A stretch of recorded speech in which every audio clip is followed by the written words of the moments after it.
So can I use this? Very good. It's quite a pleasure to be here. I realize it's the end of a long day, end of a long week. I will try to make this talk from 20,000 feet instead of mathematically precise. So I hope you'll stay awake for it, but I'll understand if you don't. I've had my own troubles. I do want to begin by thanking Professor Okanoya for an incredible session here. And hearing all of the talks that have preceded, it makes my talk in ending this session quite a daunting task. But I'll try to give you what I think is a different kind of takeaway, and that is what I want to do is to open up the box. Basically, to make sure that we're talking about all the possible ways that a language could have evolved and emerged. One of the things I want to do is to actually question a number of assumptions that we've come into it with. And those include everything from Darwinian assumptions to assumptions about innateness and how brains work with respect to this process. The logic that I want to begin with is simply saying that a lot of what we tend to do, talking about a Bayesian prior, is to think about biology in engineering terms. We oftentimes think about the problems that we're facing in terms of components that get put together. We find the parts, we put them together, and we build complex wholes from these components. And it turns out that biology works in a very different way. Biology begins with relatively undifferentiated wholes. Components aren't added or put together or compounded. They differentiate out of those wholes. As a biologist, I like to look at the problems that I'm facing from a biological logic, so to speak, a biological prior, if you will. One of the real problems with the engineering logic is that, in fact, when we put lots of things together, like this man on the left did in Los Angeles some decades ago now, where he strung a bunch of hot air balloons, but helium balloons on the top of his lawn chair, thinking he would rise a little bit above the ground and be able to observe his neighborhood. When he cut the tether, he went up about 20,000 feet to begin with. And although he had brought along a safety device, a BB gun that was to shoot out these things and lower him down again to the ground, he was afraid to use it and drifted out over the Los Angeles airport. The problem here is there's lots of unintended consequences when you put things together. But when you differentiate from a common origin that's already functioning, you have much more predictable results. And I think this is one of the reasons that biology is so successful. Now, one of the problems about language that we face is one that I ran into in my early work in the 1980s, tracing connections through primate brains, trying to look at what I would pursue as homologs to language functions.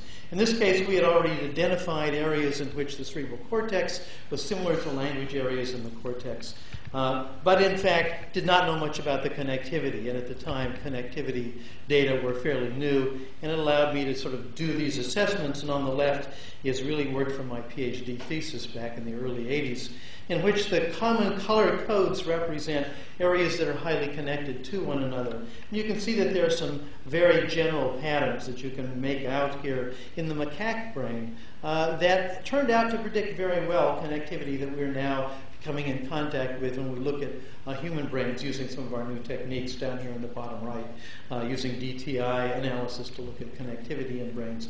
We're beginning to find that areas that we might have called Broca's area turn out to have multiple subdivisions that not only do different things, but their connectivity is quite different. And this was information that suggested that the brains of our ancestors, quite distant ancestors, in fact, are organized very similar to ours, and so that language must have recruited some of these old brain systems. They're not new chunks in the brain to make this work. And this raised a secondary problem, which is when we actually now look at language functions, particularly over lots of different forms of language functions, we find that a huge mass of the forebrain of humans is used for language processing in various levels at various degrees of specificity. And here's just sort of a little sampling I put together. The problem is that we're dealing with the recruitment of systems that did something else in the evolutionary past. And the question that this raises is, how did the synergy develop? How did all of these structures that do something very different than language come to be supporting this unique function that we have? And finally, there's another tremendous mystery that I think we need to face, and that is, why is so much of language information offloaded onto social transmission? We just had a discussion of social transmission. And in fact, of course, the language evolution, cultural evolution of language, which we've just been listening to a discussion about, is a very interesting phenomenon. Not only is it evolution-like, but it tells us that a huge amount of information is being passed not genetically but socially. And so one of the things that's happened is that a lot of information that might otherwise have been passed in the genomic way is being passed culturally. And the final question I want to address, if we have time today, is what are the units of language processing? Linguistics breaks language up into familiar things like words, morphemes, endings, grammatical operators, and sentences, and so on. The real question is that what's in the brain? What is in the brain that corresponds to those things?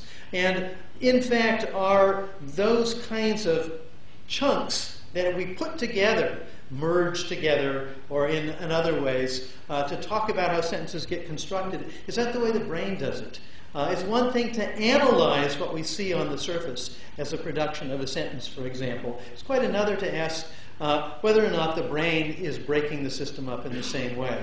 It's the difference between a sort of a competence model, which says this is what must somehow be represented in the brain as an end product, versus a sort of performance level, how does the brain actually perform this process? Not arguing that the analysis is wrong, but in fact that it may not be telling us much about how the brain is doing it. So let me begin with the first discussion, and this is a work that was initiated. It's nice to be talking about it here in Japan, because both kinds of evidence that I'm going to bring to this question really come from Japanese sources. So the first has to do with this process that's now been renamed niche construction, but it's something that we've been familiar with for a long time in evolutionary biology. And that is the ability of animals to alter their environment in such a way that is in one way more available for their use, better for their reproduction or their protection, and so on. Beavers building dams are a classic example of niche construction, constructing the niche that they live in. But once beavers build dams, they are now evolving to a niche that they have reconstructed. And that means that their bodies are not just responding to a sort of random environment, but an environment that has a kind of loop of causality associated with it, having to do with what beavers have actually done. My analogy here is to language-like behavior, that once language-like behavior became critical to hominid life, it effectively became an artificial niche to which hominid brains had to adapt. And this is really the basis of the argument I made back in the mid-90s, suggesting that human brains have evolved not just to an environment and then suddenly became involved in language, but in fact were evolving with respect to language as a niche, like the beaver dam, in effect. So let me give some examples that are somewhat distant from language initially, but I think give a sense of some of the complexities of this problem in biology. And one of my favorites has to do with vitamin C, and one of the early ones that I had studied. Exactly how it is that we anthropoid primates, monkeys and apes, have come to be dependent on vitamin C. And what this little phylogeny suggests is that, in fact, it's only the anthropoid primates, not even the prosimians, with one exception, that need to eat vitamin C. The rest of these guys, in fact, most mammals, most animals in general, make their own ascorbic acid, make their own vitamin C by modifying glucose. But we primates, all of us anthropoid primates, monkeys and apes, need to eat it. And the question is really, what happened? Why do we need to do it and not other species? Well, it turns out, and this is why I say it's nice to be in Japan, that a study back in 1994 by some Japanese researchers studying rats and looking at the gene that produces the final enzyme that transforms glucose into ascorbic acid. Identified that gene in rats. It's got a complicated name I won't pronounce here. Sometimes called LGO or GULO, depending on how you acronym this word. And it turns out they used the rat probe to look in other species, initially in humans, but now it's been looked at in many other species of primates. And it turns out that we, in fact, have a pseudogene that corresponds to GULO. It's just as full of noise and doesn't work. In fact, it doesn't work importantly because not only does it have stop codons hidden in it here, but there's a frame shift mutation which makes everything else nonsense beyond this point. This was acquired, we think, somewhere around 30 to 35 million years ago. It began to degrade. So our ancestors were able to synthesize vitamin C endogenously. We primates no longer can. And the simple scenario looks something like this. That the early primates prior to this time were mostly eating insects, foraging in the trees for those insects, and some gum, we think, as well, and a little bit of fruit, but not much. But as they became diurnal, that is, living and foraging in the daylight, somewhere around 30 to 35 million years ago, they began to eat increasing amounts of fruit in their diet. And ascorbic acid is produced in fruit in order to preserve it against oxidative damage so that birds will be able to pick it out, grab the fruit, fly off, and drop the seed somewhere later on. But you want to preserve this until just the right moment. So there's lots of vitamin C. But once you eat this regularly in the diet, there's an interesting effect that I often like to call a masking effect.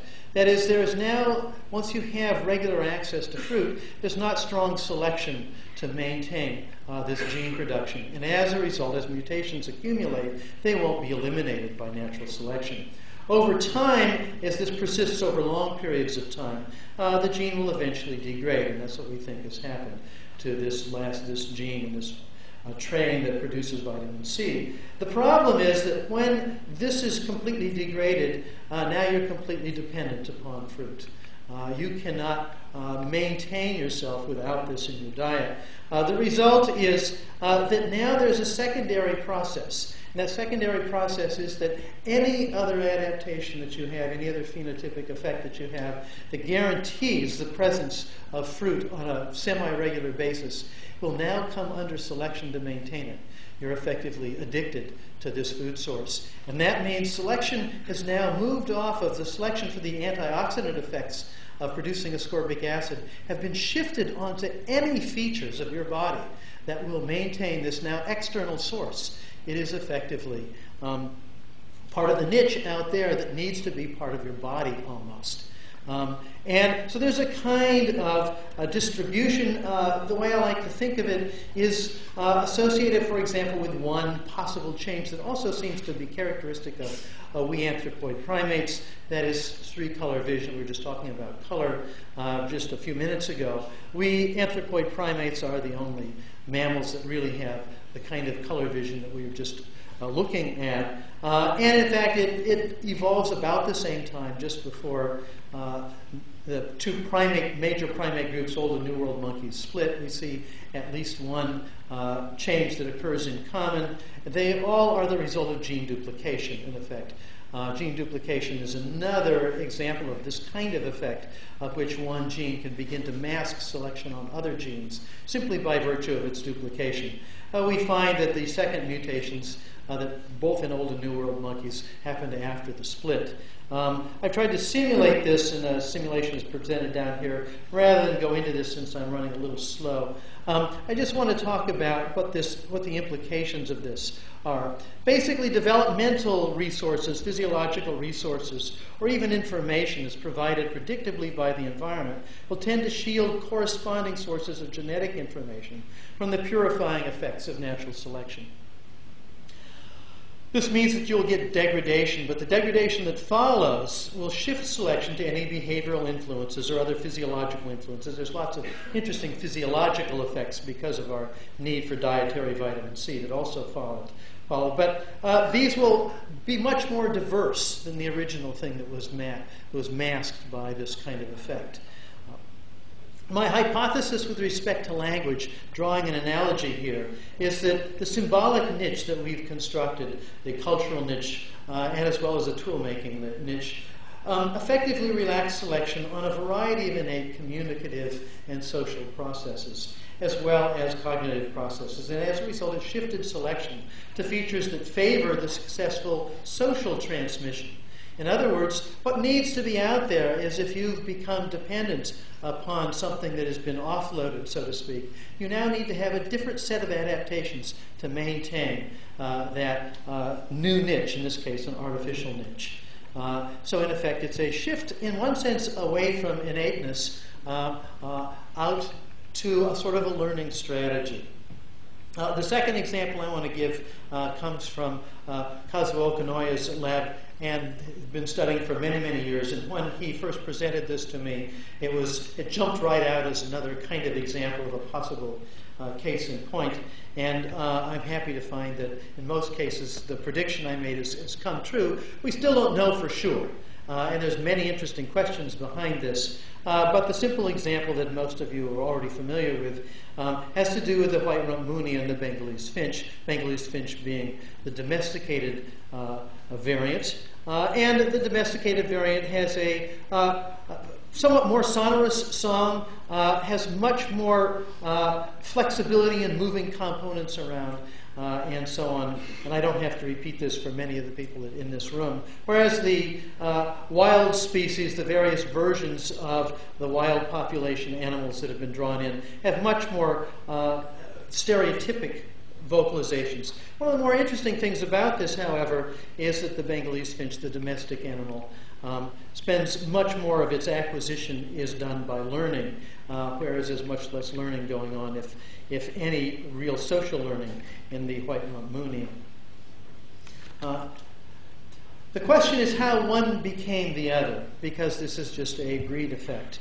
And here's a simple model that I think will try to get this idea across. It's sort of a simple list algorithm kind of way of talking about how, in this case, a bird that comes into the world with a strong innate bias, both a strong motor bias perhaps, and a strong auditory template to drive singing behavior. Under these circumstances, you still get subsong, that is, this period of babbling-like behavior just before a mature song develops. And here's what I think the way to think about it. The first thing you do is you use your slight motor biases to produce an initial song that is somewhat distant from the target adult song.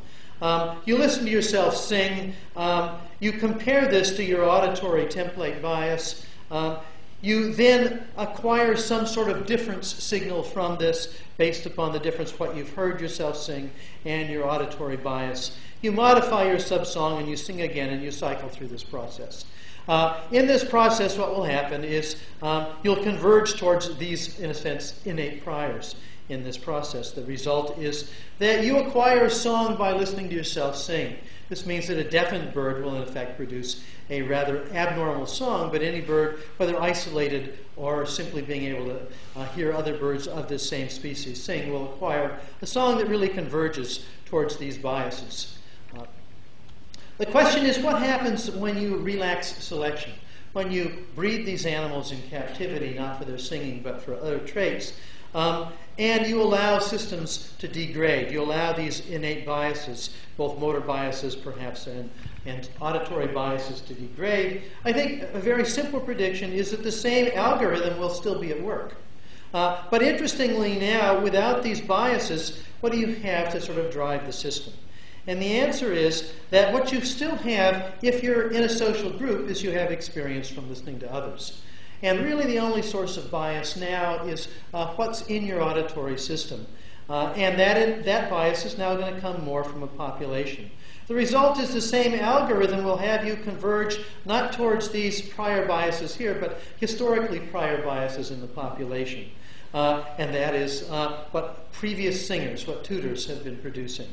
The result is now that you have a short circuit. You've cut this out, and you've become, in a sense, you've offloaded these innate biases onto a social bias that is now present in the population.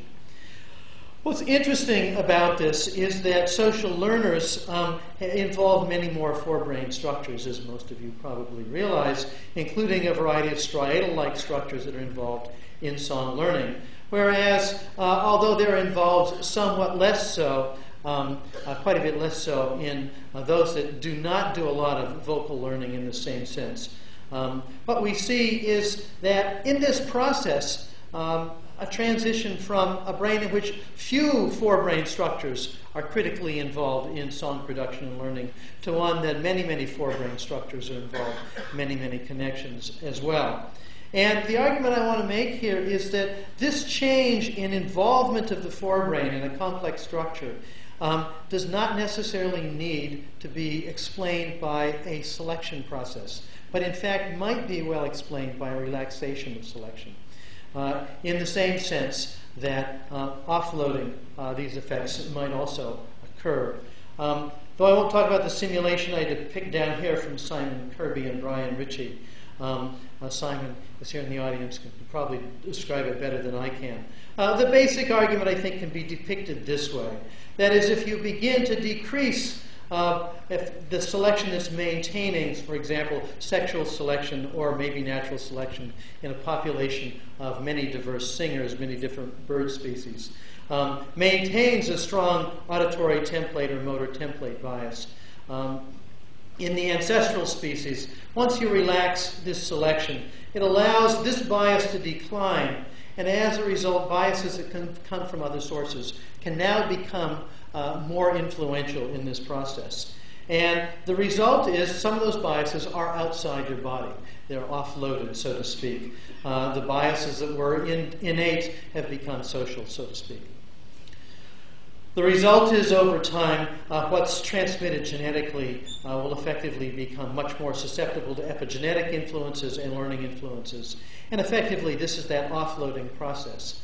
Now, I show this because I think that the analogy is interesting, not exact by a long shot, but interesting to talk about human beings and why we've offloaded so much of our linguistic behavior onto social transmission. And if you think about it, there are a variety of analogs in language that look a little bit like this. That is, we've reduced the arousal coupling of our vocal behavior as a result. Shortly after birth in the first year of life, we begin to produce sounds that are relatively unconstrained in what sound follows what sound. That is, we've deconstrained that system significantly. The phonological biases between sound units that we produce in babbling, for example, but also across languages, have become much flatter in terms of their probabilities of transition from one sound to another. Auditory learning, of course, becomes particularly much more important. But also, I'm going to argue that one of the things that happens compared to, say, laughter and sobbing, which are controlled quite clearly by very, very localized structures in the brain, very few cerebral cortical structures play a role in this, with the exception of the anterior cingulate and maybe possibly the supplementary motor cortex. Our innate vocalizations, like we see in a non-learning species of bird, really are quite localized in the brain, use very little of the forebrain. When we talk about languages, I showed you in the beginning, we're using a tremendous amount of the forebrain to produce language, and in combinations that you wouldn't expect to be involved. And my argument here is that similarly, this combinatorial effect, this shift to a kind of synergistic effect involving multiple areas, might better be explained by a relaxation story than by a strong selection story. The vocal repertoire is now determined by social transmission, and of course, we still have some of these very deep innate capacities that show up in our prosodic speech and our emotional speech. They're still there, but they're now subordinated to this cortical system. So the argument I want to make here is not that selection has not been playing a role in human brain evolution and the evolution of language, but there's a kind of a cycle of steps in this process. that where offloading of some of these functions, the constructing of an artificial niche, relaxes selection on a variety of functions that therefore degrade. This degradation produces new kinds of selection to maintain that niche. In this case, I think in terms of language, in maintaining our ability to transmit and acquire languages. But it also creates novel synergies because there's new demands. And since we've relaxed selection on one set of fairly limited systems, a whole variety of other systems can now collectively begin to contribute toward it. And this, of course, allows for this to continue around the circle. And my argument is that by alternating relaxation and redistribution of selection again and again over time, you can get something as unusual as this kind of distributed control of language. So here's a kind of very simplified three-step way of thinking about it. Relaxed selection allowing many more areas to become involved as these primary, simpler innate controls begin to degrade. Other systems can play a role, but once they start playing a role and the system becomes offloaded, now there can be selection for the new synergies, for the fact that these different components begin to work together. New selection can show up in a part of, in a sense, niche maintenance. As you've already redistributed a lot of these functions, they can now begin to work together. The enlargement of the brain, I think, plays an additional role in this process, because what it allows, of course, is for multiple roles to be played by the same structures. So the same structures can begin to play gestural functions, potentially linguistic functions, and so on. I have, however, argued that there have been, and this comes from my work in the 1980s and 90s, that there have been major changes in the brain, and one of the hypotheses I want to draw from this is that these quantitative changes are maybe the most important. We often try and think about the changes involved in language as being somehow much more specialized. I actually am of the view that language, or something like language, has been around a long time, and that the major quantitative changes in brain structure are really the result of adaptation to this kind of niche maintenance, to acquiring and transmitting language. And so we begin, I think we need to begin to look at the large-scale changes in the human brain in terms of how they might play a role in language. So, for example, I think of the expansion of the prefrontal cortex as being particularly important for the combinatorial problems that language poses. I also think of it as critically important for something that was talked about earlier by Dr. Matsuzawa about the dealing with the problem of what we call stimulus equivalence, the ability to see multiple redistributions of what you might call inferences from prior learning to multiple other options. Prefrontal cortex is crucial for stimulus equivalence learning as well as for combinatorial analysis. We see it particularly expanded. One of the other things that I think is quite interesting is that in my early work, one of the things we were trying to find out is how the brainstem nucleus that controls the larynx is innervated by the forebrain. And in so doing, we were doing tracer studies in a variety of species. In none of the species we looked at, and we did not look at any apes, but only monkeys and other mammals, we did not find any direct projections from cerebral cortex, motor cortex, to the nucleus ambiguus, it's called, that innervates the larynx. However, most studies in humans have begun to suggest that this is the case. We still don't have direct evidence in humans, but now lots of indirect evidence that we have alone among the mammals, a direct cortical projection down to the nucleus ambiguus. One of the things that we found in our early studies was that in immature animals, there are cortical projections that make it there, but they get clipped out. They get outcompeted by other systems. Enlarging the forebrain may well allow the cortex to begin to project onto this system. Again, I think of this shift onto a vocal system that is relatively rare in mammals. It's done so differently in other mammals that learn their vocalizations, like some of the whales, for example, done so by a very different system, not by a nucleus ambiguous system. This is, I think, a uniquely human projection. that makes language possible, speech possible, I should say. What this suggests, however, is something very, very interesting. And what it suggests is that this is an adaptation, specifically with respect to this linguistic capacity, and that the driving up of the size of the forebrain may well have played a role in this. So now I want to move on to a second piece that suggests another way of thinking about language processing that's different from sort of the linguistic model that we have. It again does not argue that the linguistic analysis is wrong. It simply says that we may have to think about how the brain is doing it differently than how we do so when we analyze it on paper, so to speak. And this came from some work that I was doing, also tracing connections in the forebrain of monkeys and other species, looking at cortical connections, that is, connections from one area of cortex to another. And what became clear before my work, but also along with some of the work that I was doing, is that there's an interesting asymmetry, and this may seem trivial at first, but I hope I can show you why it might be interesting. And that is, if we talk about what we call a primary and secondary area in cortex, you might say this is primary visual cortex, area 17. This might be area 18, a belt cortex around the primary visual cortex.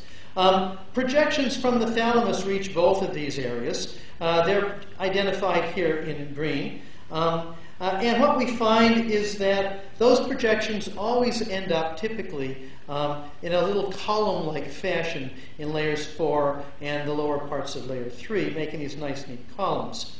What we see is that when we look at connections between cortical areas, though, they have an interesting asymmetry. The asymmetry is that the primary area projects the secondary area into a column like this, into layer 3 and 4, similar to the way the thalamus projects. But there is a reciprocal projection that goes back, and it has a very different layered organization. It starts from cells in layer 5, where this one starts from cells in layer 3. And these cells in layer 5 project to the most superficial layers and the most deep layers. And they don't form columns, they form kind of sheets. So it's a very different kind of projection pattern. It was very interesting to me why this should be the case. Why should there be this asymmetry? Well, it turns out to be more interesting than this. In fact, the layers, I won't go through this in any detail, but the layers are also broken up in terms of which areas of thalamus project into these layers. There are areas from limbic thalamic nuclei that project to the top layer, and those from interlaminar nuclei of the thalamus project to the bottom layer. They also project in sheets. Whenever you see a projection at the top and the bottom, they're in these kind of sheet patterns, whereas those that project into the middle from the thalamus project in columns. And there's an interesting asymmetry I've depicted here, layer 3 projecting backwards in this direction. This is from, say, a more primary to a more secondary, and this is from a secondary to a more primary. We get a different kind of projection. It's a complicated relationship. What's interesting is that it's distributed across what I would call a limbic to peripheral gradient, in which if you're at the periphery, the more specialized for the periphery, these areas have a projection pattern that look this way. If you're looking at projections that come from areas closer to the limbic structures of the forebrain, they project back in this kind of a pattern. But what's interesting is that this is the case across areas in the cerebral cortex. And this is what I found most surprising. Particularly surprising is this, that it didn't depend on whether I was looking at sensory systems or motor systems. And that is, they look from, irrespective of whether you know whether they're sensory and motor, the cortical projections have the same kind of logic. And it's a peripherally specialized to limbic, or you might say centrally specialized to represent body needs and so on and so forth, and motivation and arousal. This is the case whether it's the motor system or the sensory system. And so the way I like to think about this is that we need to stop thinking about these areas as working sort of as little black boxes with arrows that are sending functions one to another. And in fact, look at it in a quite different way, and I like to think about it in these terms. That this is a kind of morphogenic way of generating information. That is, you're starting with what might be very generalized arousal processes, and in steps transmitting that arousal information to these areas that are more specially identified with the periphery, say the primary visual cortex. The same is also happening in the motor system. You're generating what starts out to be sort of generalized arousal information, and it becomes, in effect, more differentiated as it moves towards the primary motor areas. But similarly, your expectation about a sensory perception becomes more differentiated as you move from generalized arousal to highly specialized areas. And I want to talk about this sort of gradient of effects a little bit with respect to language as well. So the first thing I want to point out is that it raises a very interesting question in terms of the way the cortex generally processes information. And that is that the sensory system, from a cortical way of thinking about it, is processing information like the motor system. And the motor system is doing something like the sensory system. And it forces you to ask the question, in what way is the motor system like a sensory system and a sensory system like a motor system? And so here's this sort of general logic. And I came up with these names in the early 90s, and nobody liked these names, and they're not remembered. And I think it's mostly because they're hard to say separately without getting confused. Centripetal and centrifugal, those of you who've had basic physics courses know that these are talking about the forces that hold swinging. If you swing a rock around or your yo-yo around your head, the centripetal forces hold it in, the centrifugal forces are pulling it out. So I like to think about centrifugal as the processes as they move out from limbic-like areas to peripherally specialized areas, and the centripetal processes as they come in from specialized areas, and they develop in stages towards these limbic areas. The question is, why do they superimpose on each other?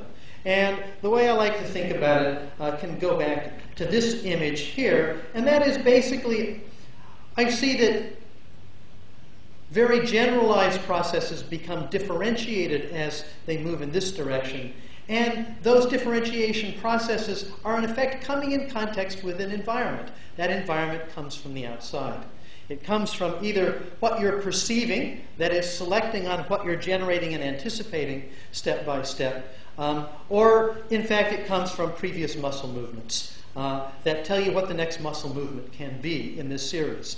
And what I show you here is there's also, I don't show this with the sensory system, but kind of a hierarchy of how they project. All of these areas receive thalamic projections and have projections that leave the cerebral cortex into subcortical areas. So this is a sort of parallel processing model that I want to drive home. Now, my analogy for this is also a biological analogy, and it's this one. It's what's called countercurrent diffusion. Those of you who've taken a physiology class may be familiar with this. There's basically what we call two diffusion strategies if you have moving fluids. One is you can move fluids through two pipes here, and there is diffusion where they are in contact. Think of this as heat, for example. You give up heat as you move along here. This one picks up heat, and you can see the change here. If this was just a passive system in which you had a cold container up here and a hot container down here, eventually this would converge towards equilibrium so that they were equally hot or equally cold. What's interesting is that by sending liquids through these pipes in opposite directions, you can actually push this system well beyond equilibrium. And to try to make this analogy clear, what's happening here is that as this hot fluid comes in here, it's meeting fluid that's been heated up progressively stage by stage by stage as it comes in contact with it. So that by the time this leaves, it has absorbed almost all the heat. And there's still a gradient here, where at this point the gradient is reducing, and you can see that in terms of these arrows. The gradient reduces and you are becoming less and less efficient. Here it's equally efficient across the entire domain. And that means by sending things in opposite directions, you can drive a system to a point at which they're almost entirely matched, well beyond equilibrium. So hopefully you're getting the sense of this being a sort of driver also that might be relevant for the biological processing of information in cerebral cortex. This strategy is used in gills, fish gills, where blood goes in one direction, water goes in the opposite direction. Why? Because fish have to take as much oxygen out of the water as they possibly can. It's used in your kidneys. It's used to cool legs of aquatic birds. And of course, we use it in all kinds of heat exchangers, including nuclear reactors, because we have to draw as much heat out as we can, as fast as we can. So how does this affect our thinking about language? Well, the engineering models basically are compositional models, whether they are algorithmic models that talk about how we analyze sentences into components and phrases and so on, phrase structure rules, or whether we're using a kind of a merge-like logic in which the components naturally tend to fit together and constrain each other in the way they interact. There's lots of ways of doing this constraining model, but here's my sort of cartoon way of showing it, in which you don't need a lot of algorithms to stick these together because they can only stick together in a few ways. They can only merge, but basically it's an argument about putting pieces together. What I want to suggest is that if you look at this another way, you look at the structure of an utterance like a sentence in terms of nested values, in which each of these is sort of dependent on each other, the tree can be redrawn as a Venn diagram here. You can also think about it as degrees of differentiation, where these smaller chunks are more differentiated than the larger ones here. And so what I want to talk about is that maybe one way to rethink the way that brains process language, the way that old structures, doing the way that brains have always done this, work, is that in effect different areas are dealing with differently differentiated aspects of language structure. Those that are closer to limbic functions or prefrontal functions or some of the more middle temporal functions, not dealing with language per se as we normally understand it, but prolonged processes maintaining a trace, so that as I'm saying each of these sentences, I am maintaining information well before I've actually produced and what I would say differentiated the words and the sentences that come out. There has to be something that maintains that trace over a long period of time, but is relatively undifferentiated in its detail. At the same time, and in parallel to that, a lot of these details have to be generated. So here I try to demonstrate this with a kind of color-coded feature where these rapidly changing processes here are differentiating within a fairly stable process, so that what we see is that over time, in effect, what I'm claiming here is that one way to think about how the brain might be processing language is that words and phonemes are a very late stage in a process of differentiation, not something that pre-exists and gets put together in chunks. This doesn't necessarily, as I say, contradict linguistic models, but it does give you a different way of thinking about how we might model them neurologically. One of the other interesting predictions of this is that connectivity over the long range, that is, the differentiation of things in the auditory pathways, visual pathways, and the motor pathways actually have some interesting features to them. That is, those areas that are most involved in what I would call late-stage differentiation do not have connections front to back, although it was thought originally by Carl Wernicke that there was a direct connection between so-called Wernicke's area and Broca's area. That does not turn out to exist. What we do see, however, is that some of the higher association areas, so-called, are connected across. And what this says is that there's probably parallel, coordinated and correlated differentiation of both of these at early stages, but not at late stages, suggesting that there may be modularity functions down here. These are functioning in isolation of each other, whereas some of the higher order functions are going to be non-modular. And another way of thinking about how the anatomy might tell us something here. So what's my hypothesis from this? It's that the basic linguistic unit of utterance is, in effect, probably not assembled from small parts, although we have the mnemonics of those small parts represented in sort of those more distal areas. That, in fact, it's differentiated. The process is one in which the parts of speech are progressively differentiated from more abstract sensory motor orientation processes. And that these are temporally nested. That is, some things are maintained for a long period of time throughout our speech process, and others are differentiating out in this way I just described.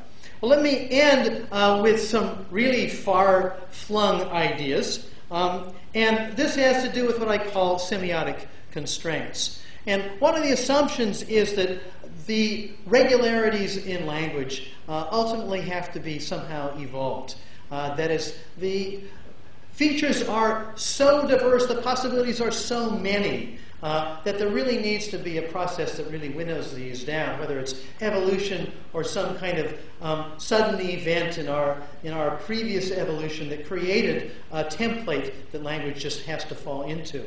I think about it thinking in terms of converging constraints. We can begin to compound all the various kinds of constraints that might, in fact, make this domain in which language has to be learned, that is what you might call realizable languages, or evolvable languages, might be a fairly small domain. It's contained within a whole variety of subdomains having to do with, for example, what we have to do to automate language, what has to be the case in order to do it without thinking for the most part, how discourse constraints may sort of limit what you can do and bias how it will be developed. Computational consistency, that is, regularities that have to show up to make it more automatable, and so on. I want to talk about just one of these, what I call semiotic constraints, because I think they've been least attended to in the literature, certainly in linguistics.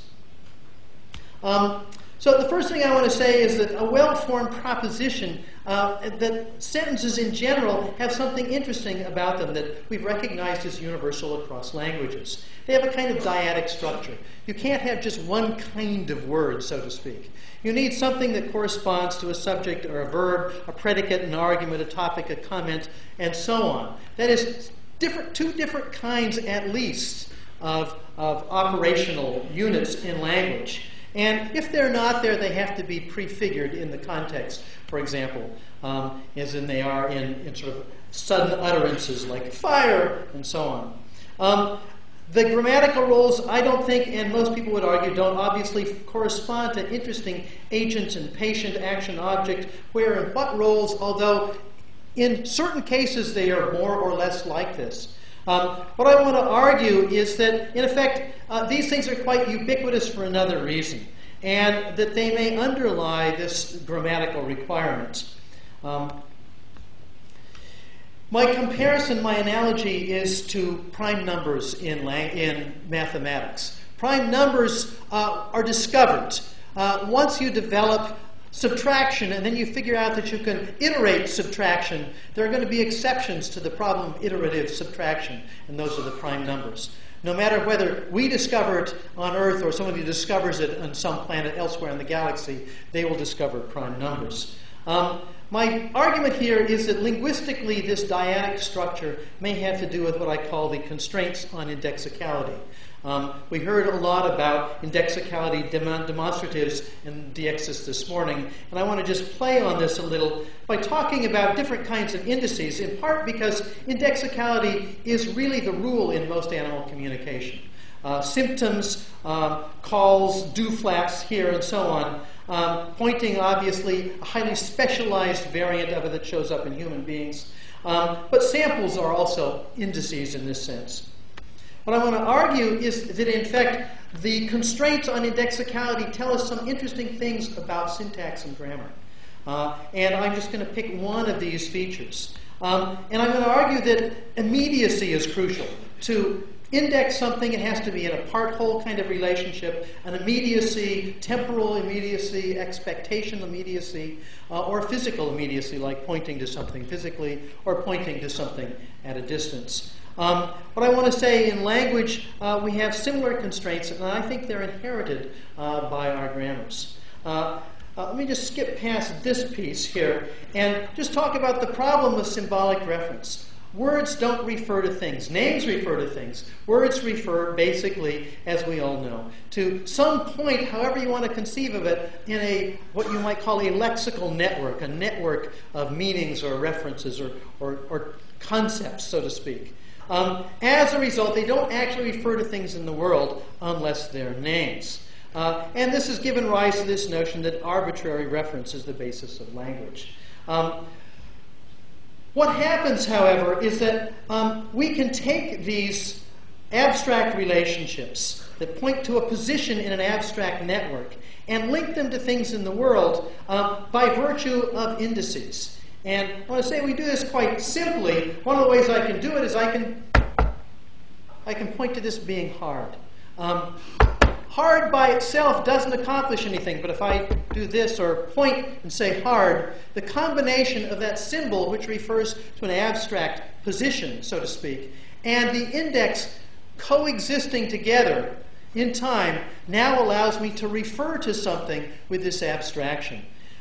We do so also with demonstratives and terms like that and this and so on. What I want to say is that these two components are what occurs in language that requires these two components, what I would call the dyadic components. And so let me just quickly say that once you pull this apart, you lose symbolic reference. So I'm going to skip this guy if I can get past it. There are all kinds of linguistic examples that I want to talk about. This wasn't supposed to happen this way, sorry. What I want to argue here to close is that one of the constraints that might drive grammars in this way is that if you lose the connection between an index and its symbolic component, you lose the referential capacity. That is, if you lose referential capacity, then one of the things that's going to happen is you're simply not going to know what's being talked about.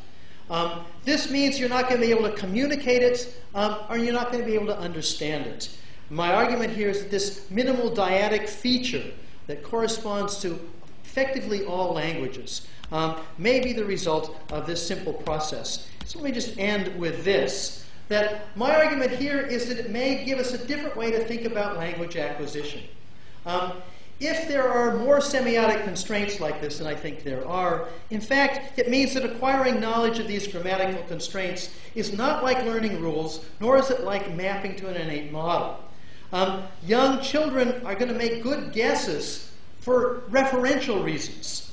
And not only that, they'll be able to tap their knowledge of reference already. Children begin well before language understanding indexicality, and we have a huge evolutionary background in understanding indexicality.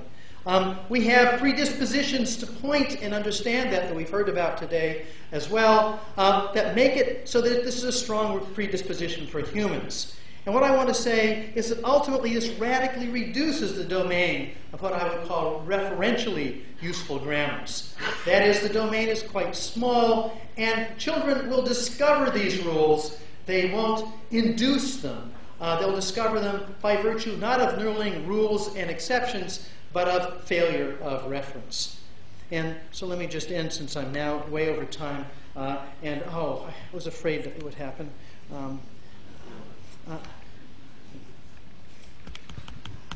I'm sorry about this. This is one of these loops. So basically what I'm saying is that we need to begin to open our mind to all of the possible sources of language regularity. We need to rethink the way language is processed. And to understand language evolution, all of these are important. Multiple levels interacting together, producing a very complex, nonlinear kind of relationship that I think we have a lot to learn about. And I'm so impressed by how much we've done so far. Thank you very much.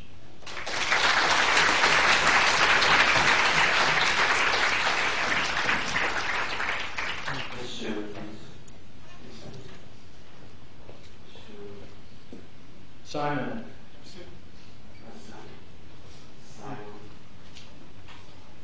Thanks very much for this tour de force, Terry. I was just wondering, you mentioned the mentally switch, and I guess we could also look at dogs as Yes. Interesting examples of what happens through domestication. And I'm wondering if you can, if one way of looking at what you're talking about is that, well, if there's a similar kind of thing happening in humans, a kind of self-domestication, that this might cause some kind of runaway effect, because the kind of behaviors that might be promoted by that relaxation of selection are exactly the kind of behaviors like language and so on, and social scaffolding that may accelerate a self-domesticating effect. So we might actually be in a process even now of running away with self-domestication. Does that seem agree entirely. I think that, in fact, studying domesticated animals will tell us a lot about ourselves.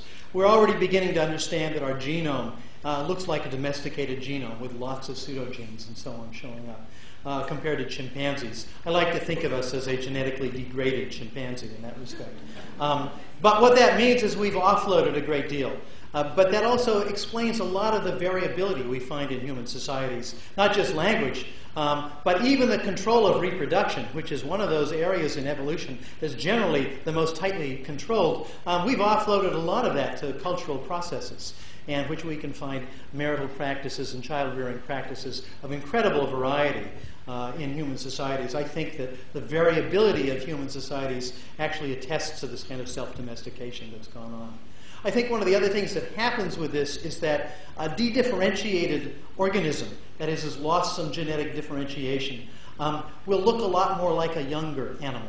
It's what I call pseudo-neoteny.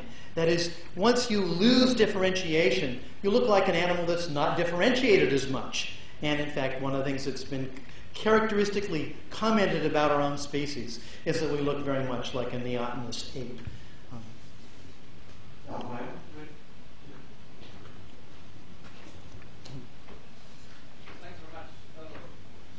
Thanks very much, Frederick. That was very, very interesting and deep. So, you were mentioning constraints on indexicality. So, I'd like to hear your thoughts about what do you think is going on the side of the incredible flexibility of use of articulators that we seem to have. We can point with pens and lasers. Actually, you were doing an amazing job pointing with a mouse. I think it's the first speaker probably realizing that you can't actually point on this body screen. So therefore, you come up with something opportunistically very, So we seem to be incredibly flexible in terms of what parts of the body we use, which would, in terms of motor action and cortical control and so on, would differ tremendously depending on what you're using. Now, on the side of the referent, we seem to be also incredibly flexible to ascribe meaning to what we're referring to. So we could say here, and the here could have all kinds of scales. The same thing applies for now, could be now in different time scales and so on. This millisecond, this day, this year, this millennium, and so on. So what are your thoughts in terms of the constraining indexicality, but playing at the same time with this incredible amount of degrees of freedom that we have at our disposal, that we seem to manage in a milliseconds. So what are your thoughts there? Thank you. Well, let me start with the neurology. I do think that a lot of our capacity has to do with our enormously overdeveloped, what I would say, prefrontal cortex. Prefrontal cortex, as I mentioned before, plays a significant role in combinatorial analysis and in suppression processes as well. It does also play a crucial role, I think, in orienting. One of the early studies that I was interested in studying prefrontal cortex in terms of its connections is what kind of a map that system has. When you actually look at where other areas project forward, areas in the visual or auditory or somatic areas all have distinctive maps that correspond to the body. When you look at their connections into prefrontal cortex, the map gets jumbled. And it was a mystery what kind of a map it was. In the tracer studies I was doing, I began looking for where else in the brain connected to prefrontal cortex has a map that's the same as the prefrontal cortex, that doesn't get jumbled. It turns out it was the deep superior colliculus of all places. The superior colliculus is used for orienting. It's not a map of any sensory process, but it's a map of where you're orienting. And it turns out, work by Patricia Goldman-Rakish now a generation ago, showed that damaging regions of the prefrontal cortex does something interesting. It blocks your ability to inhibit spontaneous orienting in a certain direction.